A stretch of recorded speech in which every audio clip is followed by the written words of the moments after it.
It was one of those Tuesdays that felt heavier than most. Rain had been falling since early afternoon. Not the gentle kind that taps on windows like a lullaby, but the cold, steady downpour that soaks through jackets and makes sidewalks slick with reflections of streetlights. The sky had turned the color of wet cement, and by 6 o'clock, the whole town seemed to be holding its breath under the weight of it.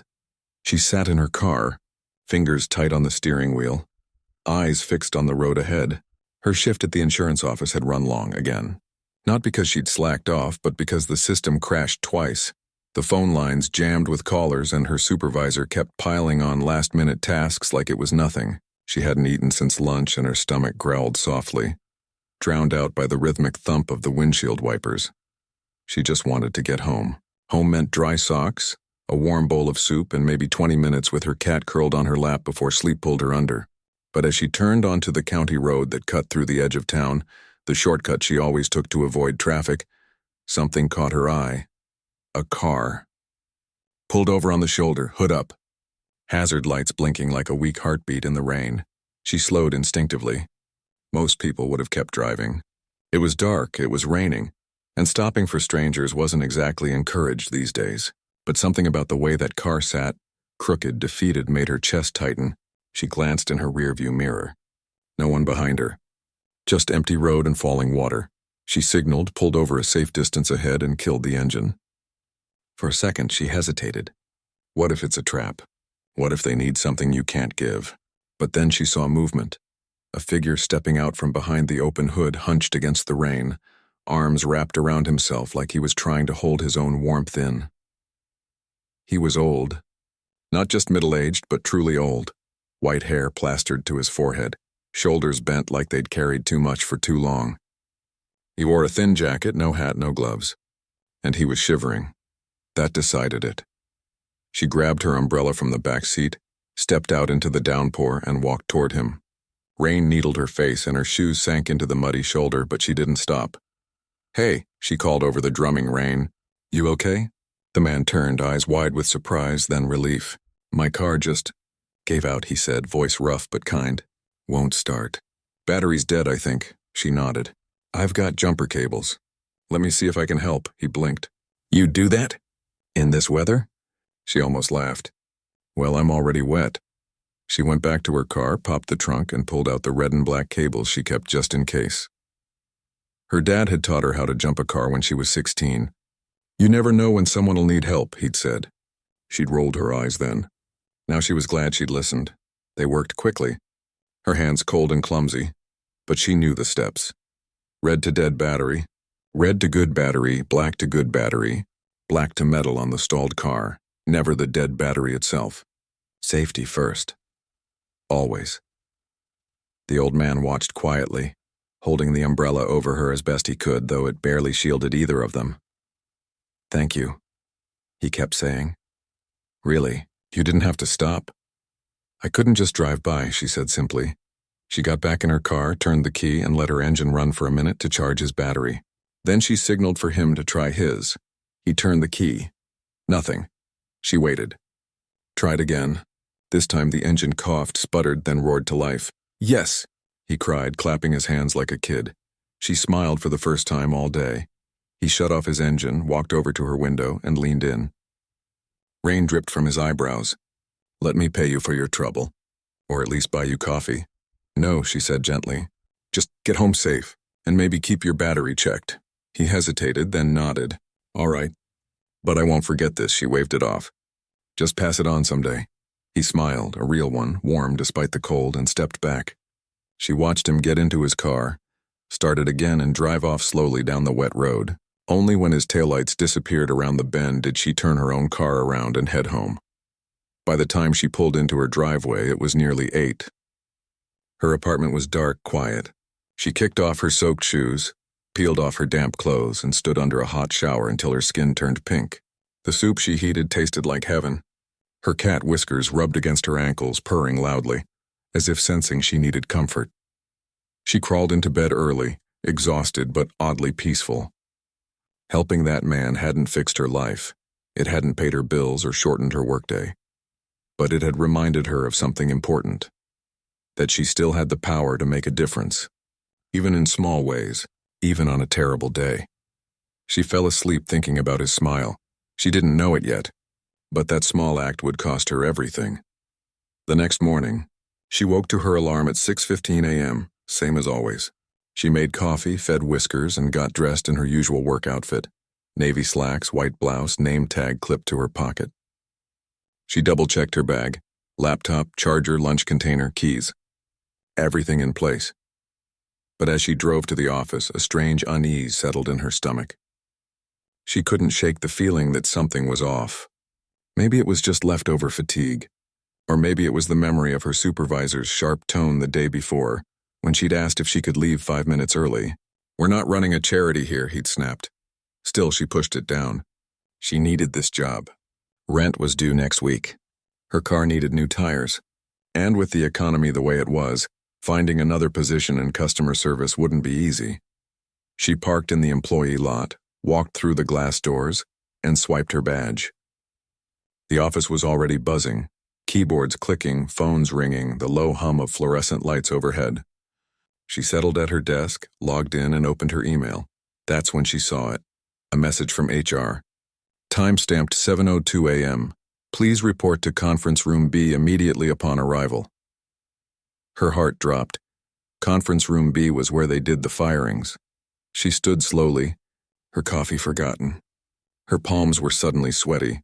She walked down the hallway, each step heavier than the last. Through the glass walls of the conference room, she could see her supervisor and the HR manager already seated, faces unreadable. She knocked softly and entered. "Have a seat," the HR manager said, not unkindly, but with that practice calm that always meant bad news. She sat. "We've reviewed your time logs from yesterday," her supervisor began, not looking at her. "You clocked out at 6:48 p.m., nearly an hour after your scheduled shift ended. But more importantly, our traffic camera system, which monitors employee comings and goings, shows your vehicle was stationary on County Road 17 between 6:15 and 6:40 p.m. She blinked. I stopped to help someone. An older man. His car broke down in the rain." Her supervisor finally looked at her. His expression wasn't angry. It was worse. It was disappointed. Like she'd failed a test she didn't know she was taking. "We understand your intentions were good," the HR manager said carefully, "but company policy is clear. All overtime must be pre-approved. Unauthorized absence from work duties, even after clock out, can be considered a breach of conduct, especially when it affects punctuality and accountability." "But I was already off the clock," she said, voice rising slightly. "I wasn't on company time. I was on my way home." "Technically, yes," her supervisor said, "but your delayed departure triggered an automated alert. And given recent issues with attendance and productivity across the department, leadership felt this was a pattern that needed addressing." "A pattern?" she repeated, stunned. "I've never missed a day. I've never been late. I stayed late 3 times last week to finish reports." The HR manager leaned forward. "We appreciate your dedication. But rules are rules. We have to be consistent." There was a pause, the kind that stretches like taffy, sticky and suffocating. "Effective immediately," the HR manager continued. "Your employment with us is terminated. You'll receive your final paycheck, including accrued PTO, by direct deposit on Friday. Security will escort you out after you collect your personal items." She sat there numb. The words didn't feel real. It was like watching a movie where someone else was getting fired.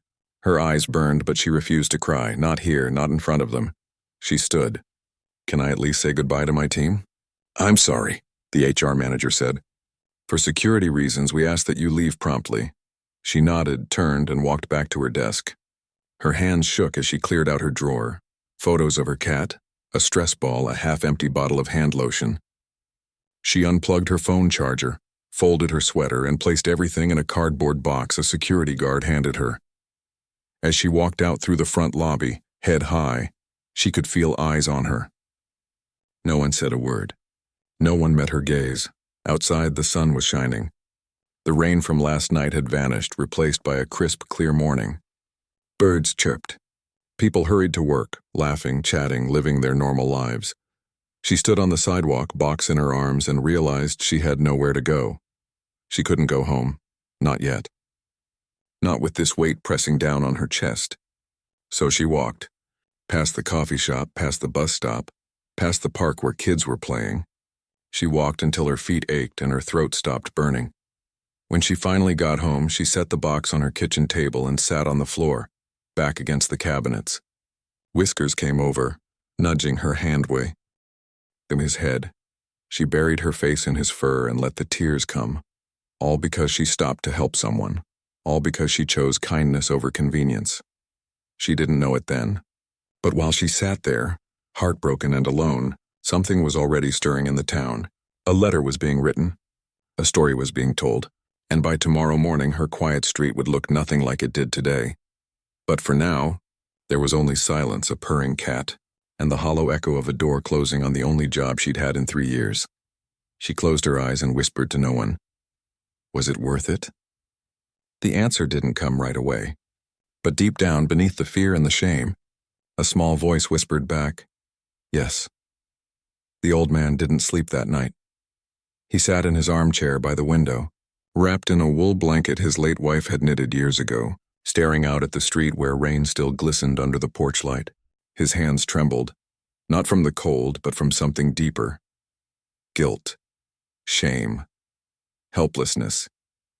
He kept replaying the scene in his mind, the young woman pulling over in the downpour, her soaked sleeves rolled up as she connected the jumper cables with steady hands. The kindness in her voice when she said, just pass it on. And now, because of him, she'd lost her job. He'd found out by accident, early that morning, while waiting in line at the pharmacy to pick up his heart medication. He overheard 2 women talking near the magazine rack. Did you hear about that girl at Midland Insurance? One said, lowering her voice. Got fired yesterday for stopping to help someone on the road. Really? Who'd fire someone for that? Apparently her boss saw her do it. Said she was off the clock but still representing the company. Sounds ridiculous to me. His stomach dropped. He knew it was her. It had to be. There weren't many people who'd stop in that kind of weather, especially not on that stretch of road. He paid for his pills in silence, walked to his car, and drove home with his mind racing. Back in his quiet house, too quiet since his wife passed, he sat at the kitchen table and stared at the phone. He wanted to call her, to apologize, to offer something, anything. But he didn't even know her name. All he remembered was her tired eyes, the way she'd smiled when his car finally started, and the gentle shake of her head when he offered money. He couldn't just do nothing, so he did the only thing he knew how. He wrote. On a yellow legal pad, with a pen that skipped every 3rd word, he began to write a letter. Not formal, not polished, just honest. He described the rain, the fear he'd felt when his car died, the relief when she pulled over. He wrote about how she never asked for anything, how she stood in the cold without complaint, how she'd looked exhausted but still chose to help a stranger. And then he wrote the part that made his chest ache. I just learned she was fired for this act of decency. If that's the world we live in, then I've grown old in the wrong one. He signed it simply, a grateful man. Then he sealed it in an envelope, addressed it to the local newspaper, the one that still printed a physical edition every Thursday, and walked it to the mailbox at the end of his driveway. The sun was high now, the sky clear, but he felt no relief. He just hoped someone would read it, someone who could make a difference. Meanwhile, across town, she was trying to hold herself together.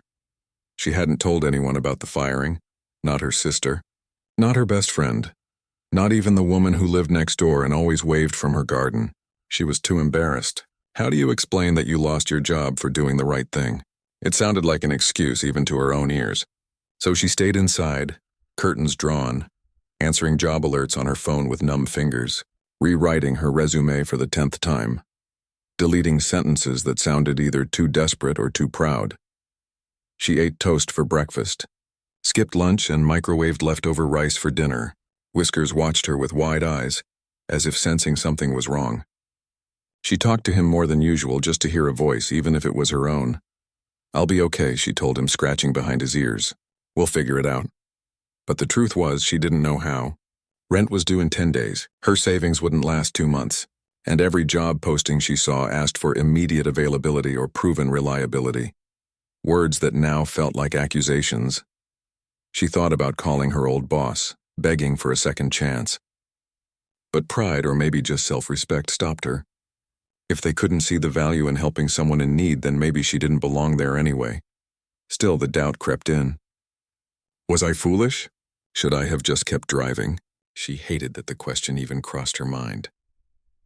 The old man's letter arrived at the newspaper office the next morning, tucked among bills, press releases, and angry rants about potholes. The mail clerk sorted it into the Community Voices bin, where it sat for 2 days, buried under holiday event flyers and complaints about noisy neighbors. But on Thursday afternoon, a young reporter, recently hired, still proving herself, was cleaning out the bin before it overflowed. She flipped through the envelopes, tossing most into the recycling. But something about the handwriting on one caught her eye. It was neat but shaky, the kind of script older people used, full of loops and care. She opened it. As she read, her frown deepened. Then her eyes widened. By the time she finished, she was sitting at her desk, staring at the wall, the letter clutched in her hand. She'd heard rumors about the firing. Office gossip traveled fast, even to small-town newsrooms. But this was different. This wasn't just policy enforcement. This was a story about humanity. She showed it to her editor. He read it slowly, then looked up. "Do you think it's true?" "I can check," she said. "I know someone in HR at Midland, and I can find the woman." "Be careful," he warned. "If this blows up, it could get messy." "I know," she said. "But isn't that why we do this?" He nodded. "All right, dig, but get facts, not feelings." She spent the rest of the day making calls. Her contact at Midland confirmed the firing. Unauthorized post-shift activity, they called it. She tracked down the county road maintenance logs and found a report of a stalled vehicle that matched the old man's description. Then, through a friend who worked at the DMV, off the record, of course, she got a partial plate number from the traffic camera footage mentioned in the HR email. From there, it wasn't hard to find the woman's address. She drove past the apartment complex that evening, saw the same car parked out front, the one from the footage, saw a light on in the window. But she didn't knock. Not yet. She wanted to be sure. She wanted to do this right. Back at the old man's house, the phone rang just after dinner. "Mr. Jenkins?" A woman's voice asked. "My name is Claire. I work for the Havenwood Gazette. I received your letter." He sat down quickly, as if his legs might give out. "Oh, you read it." "I did. And I believe you. I've been looking into what happened. I think I've found the woman you helped." His breath caught. "Is she all right?" There was a pause. "She's struggling, but she's strong. Please," he said, voice cracking slightly. "If you talk to her, tell her I'm so sorry. Tell her I never meant for this to happen." "I will," Claire said gently, "but I'd like to tell her story properly. With her permission. Do you mind if I quote you?" "Quote me?" He chuckled softly. "I'd be honored. Just make sure people understand. She didn't do anything wrong. She did something rare." They talked for nearly an hour. He told her about his wife, how she'd always said, "Kindness is the only thing that grows when you give it away." He told her about feeling invisible these days, like the world had moved on and left old people behind. And he told her how this young woman, drenched and tired, had made him feel seen again. When he hung up, he felt lighter. Not fixed, but hopeful. The next morning, Claire knocked on the woman's door. She opened it slowly, eyes wary. She wasn't expecting visitors. She certainly wasn't expecting a reporter. "I'm not giving interviews," she said quickly, starting to close the door. "Wait," Claire said. "I'm not here about your job. I'm here about the man you helped." That stopped her. She opened the door a little wider. "Is he okay?" "He's fine. Better than fine. But he's heartbroken that you lost your job because of him. He wrote a letter. I'd like to publish it, with your side of the story if you're willing." She hesitated. "Why? No one cares about stuff like this." "I do," Claire said. "And I think others will too." She invited Claire in. They sat at the small kitchen table, mugs of tea between them. At first she spoke in short sentences, guarded. But as Claire listened, really listened, without judgment, the words began to flow. She talked about the rain, the exhaustion, the moment she decided to stop. She talked about the shame of being escorted out like a criminal. And she talked about the quiet fear that maybe the world really didn't reward kindness anymore. Claire took notes, but mostly she just nodded, her eyes soft with understanding. When they were done, Claire said, Would you be okay with me using your first initial? Just M? To protect your privacy unless you want to go public. She thought about it, then nodded. Yeah, M's is fine. And the title? Claire asked. I was thinking, fired for being human. She smiled faintly. That's exactly how it felt. That night, while she lay in bed scrolling through job listings again, the old man sat at his kitchen table with a fresh cup of chamomile tea. He'd called his daughter earlier. Claire was his daughter, though neither had mentioned it yet, and told her how grateful he was. She'd promised to handle the story with care. He looked out the window at the stars. For the first time in months, he didn't feel alone. He'd done something small, but it had sparked something bigger. Maybe that was enough. The article went to print Friday evening. By Saturday morning, it was on the front page of the online edition. By noon, it had been shared over 2,000 times on social media. Comments poured in. This is why I don't trust big companies. She's a hero. I'd hire her in a heartbeat. What kind of world punishes kindness? But she didn't see any of it. She'd turned off her notifications, buried her phone under a pillow, and spent the day cleaning her apartment from top to bottom. Anything to keep her mind off the future. She didn't know that strangers were sending messages to the newspaper asking how to help. She didn't know that a local mechanic had already called Claire offering a job. She didn't know that her act of stopping in the rain had become a symbol for something much larger. All she knew was that she was tired. Tired of worrying, tired of feeling like she'd made a mistake by being decent. She fed Whiskers, made herself a bowl of pasta, and sat on the couch with a library book she'd been meaning to read. Outside, the street was quiet. No cars slowing down, no knocks on the door, just the hum of evening settling in. She read a few pages, then set the book aside. She walked to the window and looked out at her street. Familiar, empty, ordinary. She had no idea that by sunrise, it would be anything but. She went to bed early, pulling the covers up to her chin, whispering to Whiskers, tomorrow's another day, and for once, she almost believed it. She woke up Saturday morning to the sound of rain again. Not heavy, just a soft patter on the roof. The kind that makes you want to stay in bed with a warm blanket and a good book. But she didn't have that luxury anymore. No job meant no routine, and no routine meant the hours stretched out like empty hallways. She got up anyway, fed Whiskers, made coffee, and sat at the kitchen table with her laptop open, scrolling through job boards like she had every morning since Thursday. The listings blurred together. Customer service rep needed, must handle high-volume calls with zero tolerance for errors. Administrative assistant punctuality is non-negotiable. Entry-level position, reliable transportation required. Each, one felt like a quiet reminder of what she'd lost, or worse, what people thought of her now. Like maybe she wasn't reliable. Like maybe she couldn't be trusted. She closed the laptop and stared out the window. The street was quiet. A neighbor walked their dog. A delivery van rumbled past. Normal life moving on without her. She didn't know that. At that very moment, her story was spreading like wildfire. It started with a local Facebook group, Havenwood Neighbors Helping Neighbors. Someone had posted a screenshot of the newspaper article with the headline, Fired for Being Human, and wrote, This happened to someone in our town. If you know her, tell her we've got her back. Within an hour, dozens of comments poured in. People shared the post. Someone tagged a local radio station. Then a regional news blog picked it up. By mid-morning, a short video clip, just someone reading the article aloud over soft piano music, had been shared over 5,000 times. Comments flooded in from strangers hundreds of miles away. This is why I homeschool my kids. To teach them kindness matters more than rules. I'd donate to a GoFundMe if there was one. Who does this to a person who helped an elderly man in the rain? But she didn't see any of it. She'd turned off social media days ago. Too much noise. Too many opinions. She just wanted to breathe. Meanwhile, Claire, the reporter, was fielding calls nonstop. A nonprofit offered to cover 1 month's rent.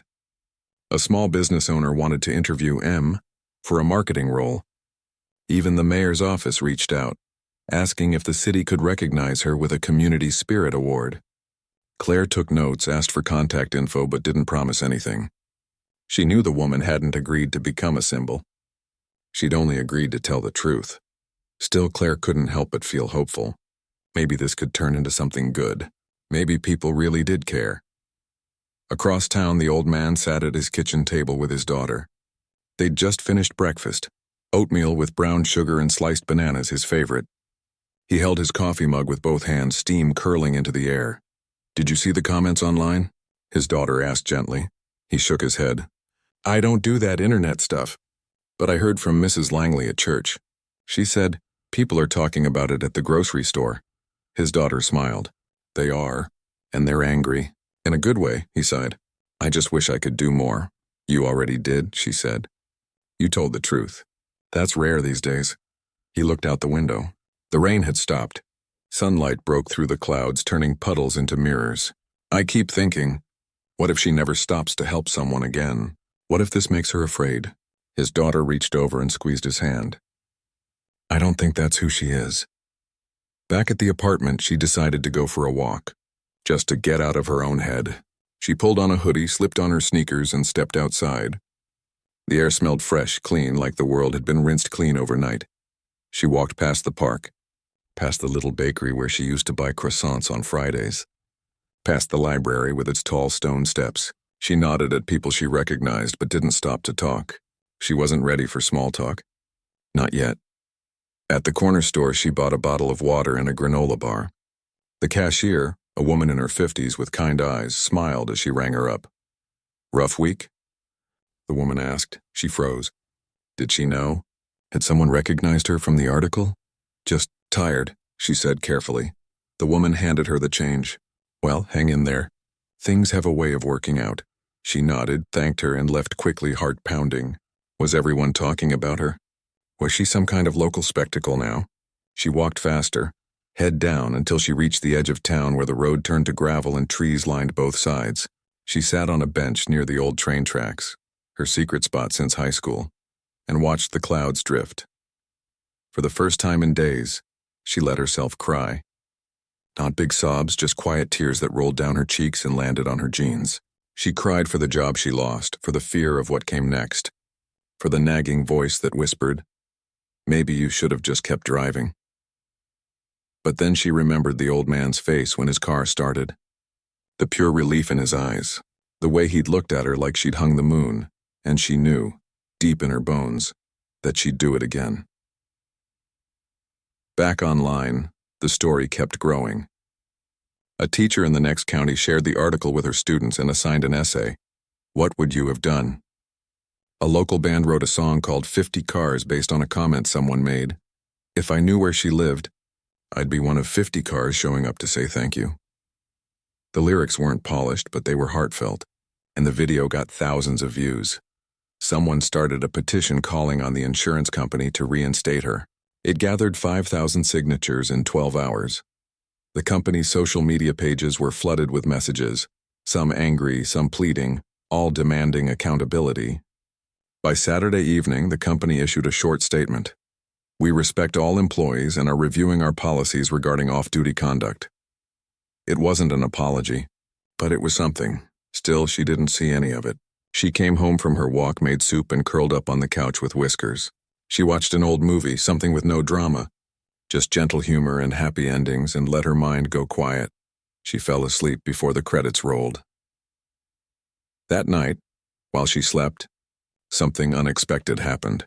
A group chat formed among a dozen local residents, people who'd read the article and felt moved to act. They didn't know her. They didn't even know each other well. But they shared one thing. They believed kindness shouldn't be punished. One woman owned a flower shop. Another ran a coffee cart at the farmer's market. A retired firefighter, a high school teacher, a mechanic, a nurse, they all joined the thread. "What if we just show up?" the mechanic typed. "Not to fix anything. Just to say we see her, we appreciate her." "But what if she thinks it's weird?" the teacher asked. "Then we leave quietly," the firefighter replied. "But what if she needs to know she's not alone?" They agreed on a time, early Sunday morning before the streets got busy. They'd park on her street, not blocking anything, just lining the road like a quiet parade of support. No signs, no speeches, just presence. The flower shop owner said she'd bring wildflowers, simple, no fancy arrangements. The coffee cart owner promised to bring thermoses of fresh brew. The nurse said she'd include a care package, soup, crackers, tea, and a handwritten note. They didn't tell anyone else. They didn't post about it online. This wasn't for show. It was for her. She slept deeply that night, exhausted from walking and crying and carrying so much weight alone. She dreamed of driving down an open road, windows down, sun on her face, no destination in mind, just freedom. She woke just before dawn to the sound of engines. At first she thought it was a garbage truck, but it didn't sound right. Too many engines, too close. She sat up, heart thudding. Whiskers lifted his head, ears twitching. She crept to the window and pulled back the curtain and froze.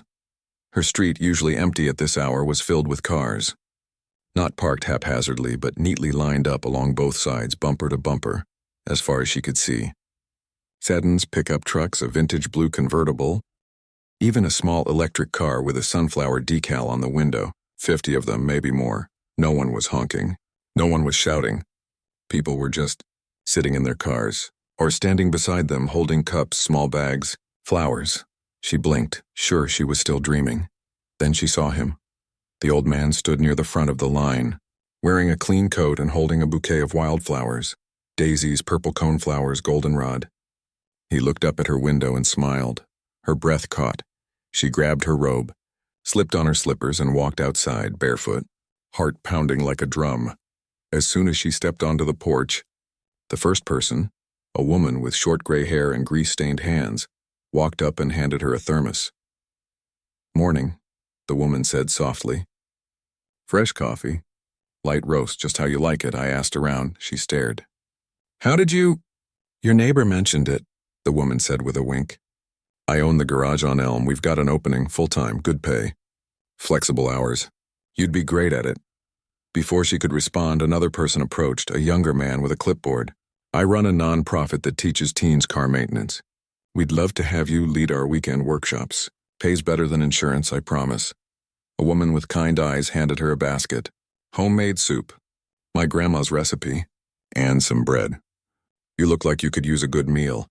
One by one, they came forward, not crowding her, just offering what they could. A gift card to the grocery store. A handmade quilt.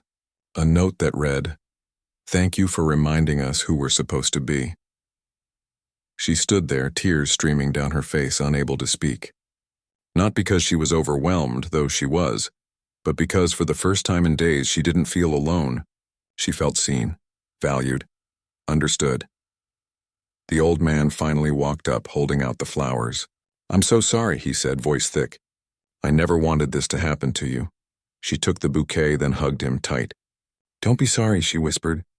"You gave me back my faith." He patted her back gently. "No, dear. You gave it to all of us." She looked around at the quiet crowd, the strangers who'd shown up just to say, "We see you," and realized something. The world wasn't as cold as it sometimes felt. Kindness wasn't gone. It was just waiting for someone to start it, and she had. She didn't know it yet, but this was only the beginning. The 50 cars would become a story told for years in Havenwood. Kids would learn about it in school. The mechanic would become her boss, then her friend. The old man would publish his wife's poetry with her help. But right then, in the soft morning light, with coffee in one hand and wildflowers in the other, she finally let herself believe that maybe, just maybe, doing the right thing was never really a mistake. She wiped her tears, smiled through the ache in her chest, and said the only thing that felt true, "Thank you." And for the first time in a long time, she meant it not just to them but to herself. The morning air was cool and sweet, carrying the scent of wet grass and blooming lilacs from the yard next door. She stood barefoot on the porch, robe pulled tight around her, holding a thermos of coffee in one hand and a bouquet of wildflowers in the other. Her eyes moved slowly down the street, past the blue pickup with the dog in the passenger seat, past the vintage convertible with its top down despite the chill, past the minivan with 3 kids waving shyly from the back window. 50 cars, maybe more, all parked neatly, engines off, people waiting not for a show, not for a speech, but just to say, "We see you." She hadn't expected this. Not in a million years.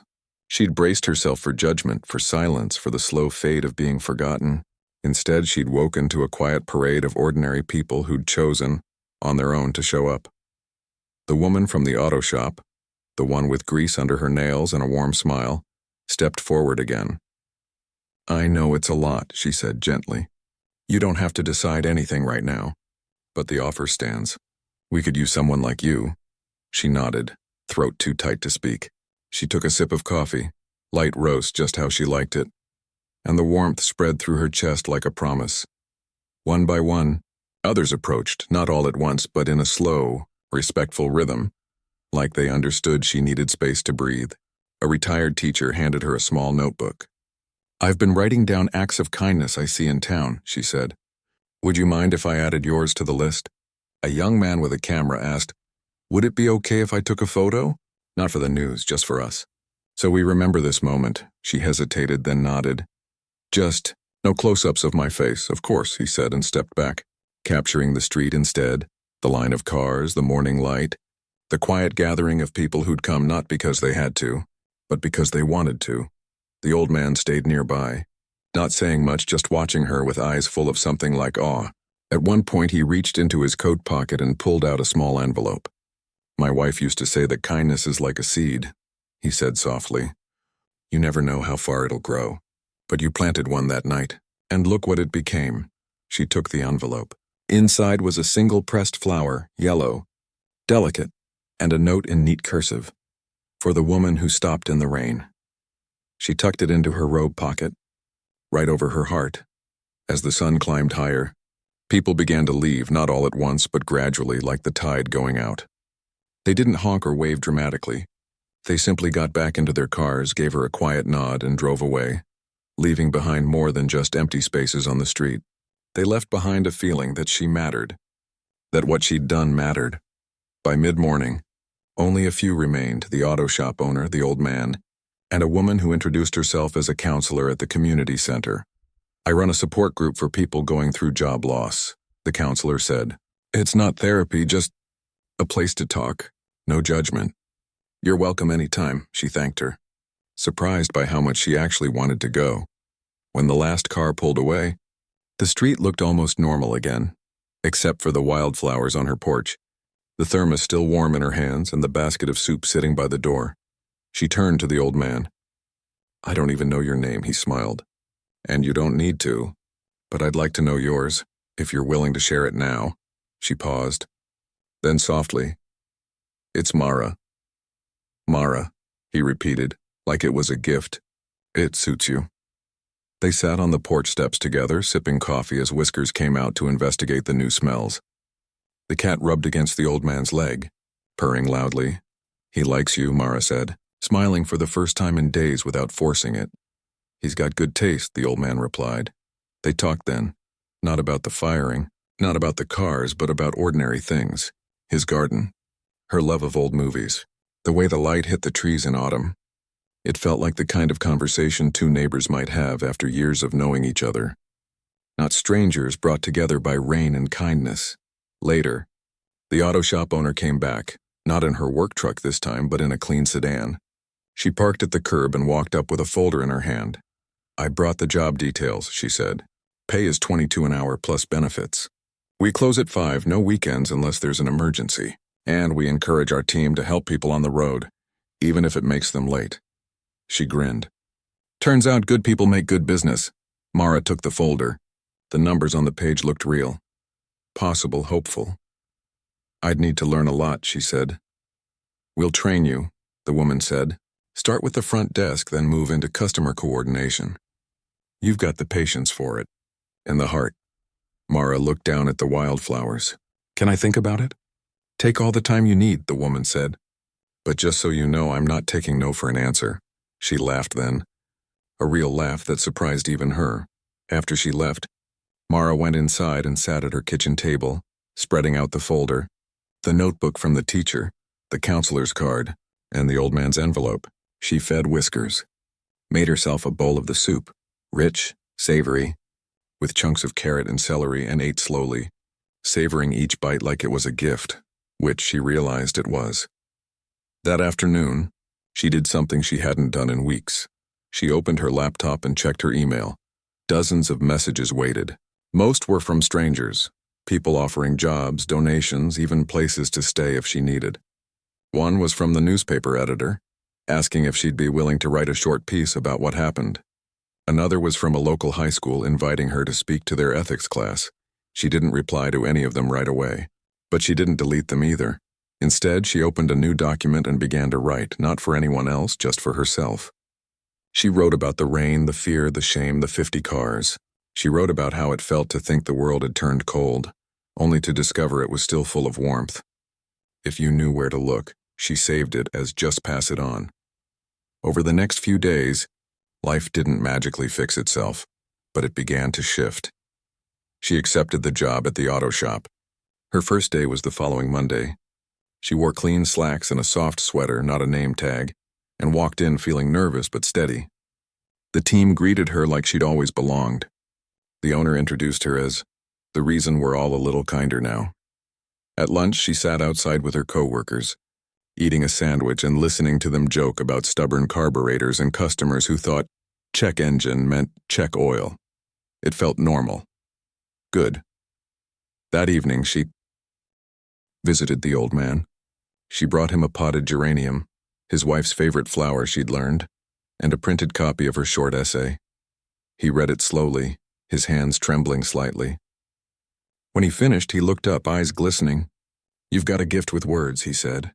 "You should share this." "I'm thinking about it," she said.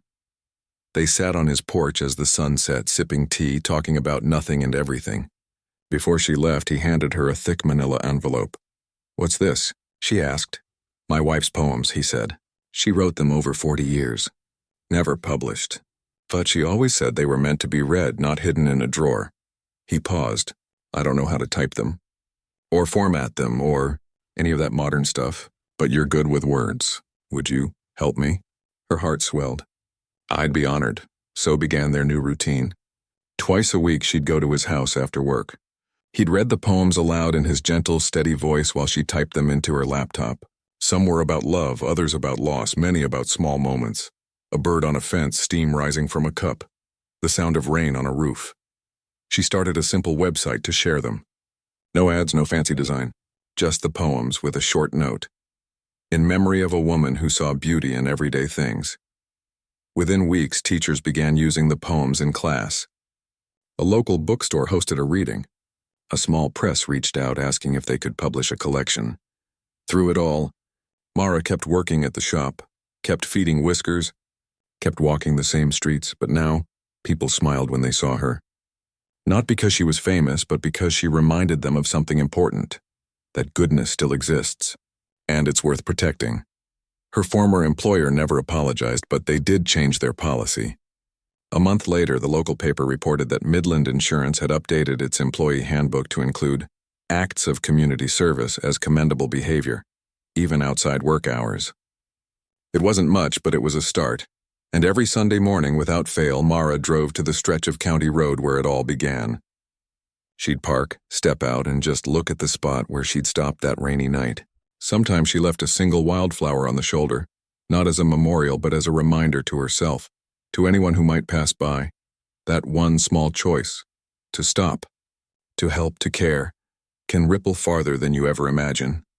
And sometimes, if you're lucky, it comes back to you in the quietest, most beautiful ways. 50 cars on a Sunday morning, a shared cup of coffee, a poem typed on a rainy afternoon, a cat purring on your lap as the world keeps turning, kinder than you thought. Time has a way of smoothing out the sharp edges of pain.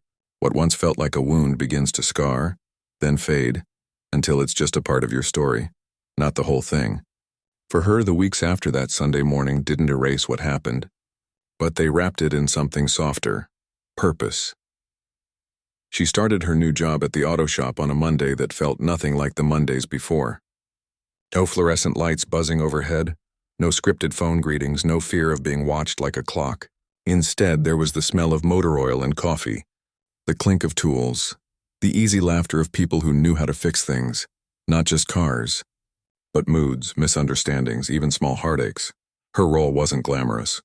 She handled appointments, ordered parts, greeted customers, and sometimes sat with nervous drivers while their cars were being worked on. But it was honest work. And more than that, it was human. People came in stressed, frustrated, scared their car would cost more than they could afford. And she listened. Really listened. Not because it was in a manual, but because she remembered what it felt like to be stranded alone and unsure if anyone would stop. The shop owner, she still didn't know her real name, just that everyone called her boss and had a rule. If someone's in trouble on the road and one of us sees it, we stop. No questions. No clock. It wasn't written down. It didn't need to be. It lived in the way they treated each other, and the customers too. One afternoon, a young mother came in, tears in her eyes, because her car wouldn't start and she had to get her son to a doctor's appointment. Without being asked, 2 mechanics dropped what they were doing, jumped her battery, and sent her off with a full tank of gas, paid for by the shop. Mara watched it happen and felt that same warmth in her chest she'd felt the night she helped the old man. Only now she wasn't alone in it. She was part of a chain. She began to notice other changes too. Neighbors waved more. The cashier at the grocery store remembered her coffee order. Kids on bikes would call out, "Hey, it's the kindness lady." Not in a mocking way, but like she was a local hero, the kind you read about in storybooks. She'd blush and wave back, still not used to being seen that way. But the biggest shift happened quietly in the evenings. She and the old man had fallen into a rhythm.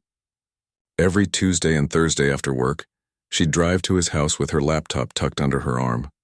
He'd have tea ready, and sometimes cookies his daughter had baked. He'd sit in his favorite armchair, glasses perched on his nose, and read aloud from his wife's handwritten notebooks, pages yellowed with time, filled with looping cursive and smudged ink. The poems were simple but deep. One was about watching laundry flutter on a line in the wind. Another described the sound of rain on a tin roof during a summer storm. There was one about holding hands in silence and another about the first snowfall of the year. They weren't grand or dramatic. They were about noticing, the kind of noticing that turns ordinary moments into something sacred. As she typed them, she began to see the world differently.